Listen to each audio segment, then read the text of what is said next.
Ada orang yang sholat tapi susah meraih kesuksesan. Gagal lagi, gagal lagi.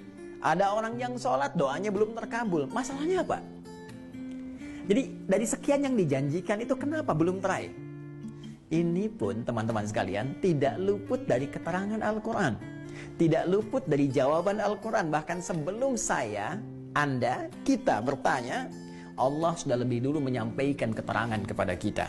Ada dua penyebab yang paling utama yang menjadikan seseorang yang menunaikan sholat berpotensi tidak meraih satu atau bahkan lebih di antara keutamaan yang dimaksudkan.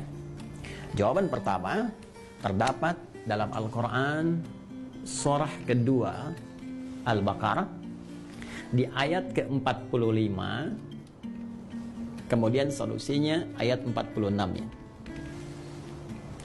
Yang kedua, kita temukan di Quran surah ke-29.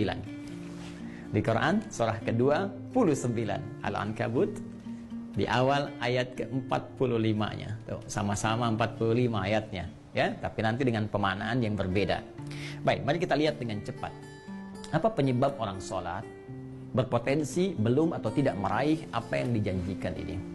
Yang pertama di Quran surah kedua Al-Baqarah di ayat ke-45 Allah menegaskan. Perhatikan kalimatnya.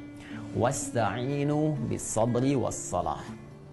Dan jika engkau punya persoalan dalam kehidupan, terima dengan sabar. Itu untuk meningkatkan kualitas hidupmu.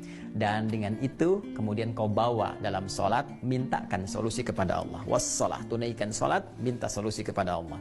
Wa innaha lakabiratun illa 'alal khashi'in. Namun penting kau sadari, sholat itu tidak mudah engkau lakukan. Awas, hati-hati tuh, ya. Ketika Allah menyandingkan sabar dengan sholat dan membandingkan keduanya, ternyata tingkat kesulitan menunaikan sholat itu lebih dibandingkan dengan sabar. Hati-hati. Artinya kalau orang tidak sabar menunaikan sholat, orang tidak serius menunaikan sholat, itu sulit kemudian akan menunaikannya dengan sempurna.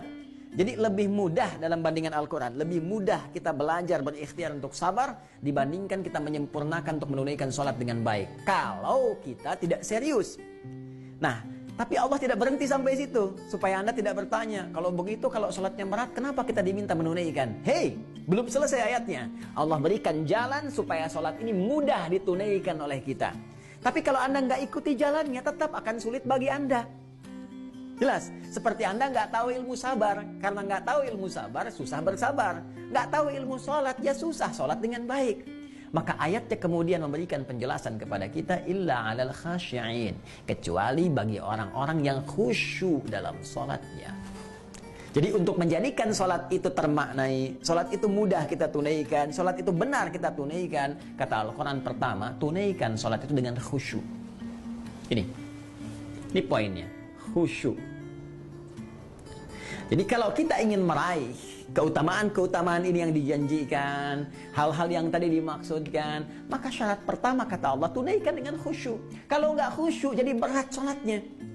Kalau nggak khusyuk jadi beban sholatnya. Jangankan saat menunaikan sholat, saat dengar azan pun jadi seakan beban. Suara apa ini? Ini kok panggilan tiap hari datang terus? Ya Allah, iman Anda di mana, Cepi? Jadi kalau kita nggak khusyuk susah. Nah, karena itu penyebab yang pertama kalau ada orang belum meraih apa yang dimaksudkan, boleh jadi sholatnya belum khusyuk. Pertanyaan susulannya, bagaimana supaya kita bisa khusyuk sholatnya ya Allah? Bagaimana cara khusyuk yang baik itu? Maka Allah memberikan jalan kepada kita. Jalan pertama langsung di ayat ke-46-nya. Ini poinnya. Perhatikan caranya. Alladzina yadhunnuna annahum mulaqu rabbihim. 1. Wa annahum ilaihi raji'un. 2. Ini rumus cepat untuk khusyuk dalam sholat. Ya, bagian pertama, rumus cepat untuk khusyuk. Kata Allah, alladzina yadhunnuna annahum mulaqu rabbihim. Orang khusyuk itu adalah orang-orang yang saat akan sholat. Awas, tolong garis bawahi. Ternyata khusyuk itu dimulai fasenya dari sejak akan sholat. Jadi jangan langsung dipahami saat sedang sholat. Ya, karena ternyata kekhusyuan itu untuk mendatangkan kekhusyuan fasenya dimulai saat akan sholat. Nah, orang khusyuk ini udah kelihatan saat akan sholat. Bagaimana penampakannya?